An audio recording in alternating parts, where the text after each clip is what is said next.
सांग मैंने नमस्कार यूट्यूब रे आज मोर फर्स्ट दिन आज आसतु चा कर मसला चा कौन कौन दरकार सामग्री आस देखीदे। फास्ट क्षीर नवा तापर टिके नवा गोलमरीच गुजराती तेजपत्र आदा सांग मैंने 2 कप क्षीर देदबा 2 जन चा पिला बेला 2 कप क्षीर देकी चा कर आसतु आम चार प्रिपेयर कर। फास्ट आम गोलमरीच गुजराती तेजपत्र गोटे छेचा मिश्रण करवा आसतु सांग मैंने चा पत्ती पकड़ फास्ट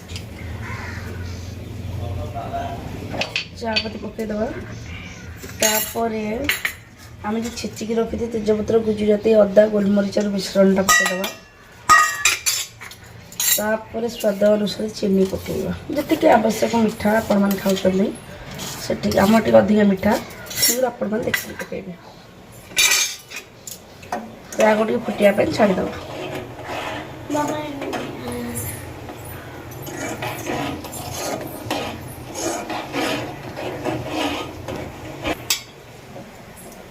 बर्तमान चाटा फुटुची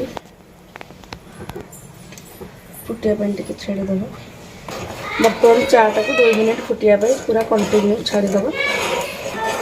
बर्तमान आम चाटा हो गला आम चाटा छाणिकी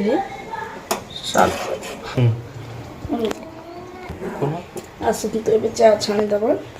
चा छाणिकी पी टेस्ट करवा केमती लगुच। आम चा 2 मिनट रेडी चलो पीवा।